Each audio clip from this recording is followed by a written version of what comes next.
B. He's won lots of awards for his music. As Ben Drew, he's just written and directed a new movie called Ill Manners. The film is a gritty examination of gangs and gangsters here in London, what drives them, how people survive them. Former gang members, Dana and Jennifer, know all about that, and they didn't just get to share their film review with our entertainment correspondent Lucrezia Marini, they also told the director what they thought. Well, put your seatbelts on because you're in for a harrowing ride. Because this is Ill Manners, where darkness goes on at night. As narrator, Ben Drew, aka Plan B, warns his audience from the start this will be a harrowing ride. Making his directorial debut, the singer and now filmmaker presents Ill Manners.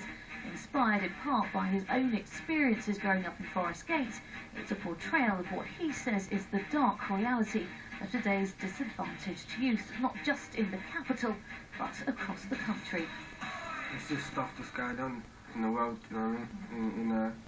In this country, in London, that some people don't believe exists goes on. You feel that, yeah? That's power.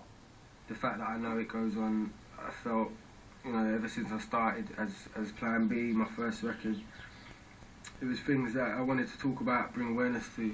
Only by talking about it are we going to kind of change it, you know?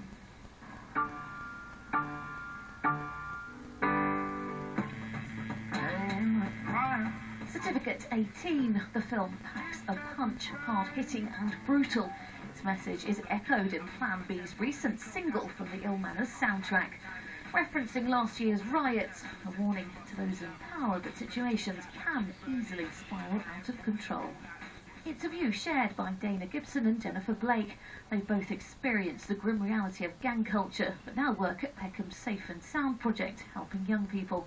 They both think Ill Manners should be used as an educational tool.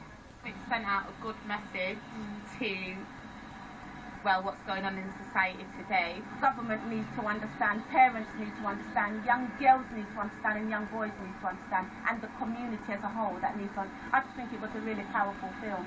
But should the film be used in schools? Dana got to ask the question. Like an edited version, so like clips of it could be shown like in schools for young boys, just because a lot of young boys like respect their elders. You know, for me, if I could show this film to, you know, kids from the age of 14, then I would. It's only the law that's stopping me. The buzz being created around this film and just word of mouth is bound to reach these kids, and they will see this film, and that's all that matters. Ben's next project sees him back in front of the camera in the film remake of 70s classic The Sweeney, where he plays George Carter opposite Ray Winston. We still do the things you can only dream of. How exciting. Yeah, I got to work with Ray Winston and Nick Love. Did Ray give you any tips then? He said play a good guy as a bad guy and a bad guy as a good guy. Good advice? Yeah, it was great advice. That's out later this year. Ill Manners hits cinemas on June the 6th. Lucrezia Marini, London Tonight. Okay, just before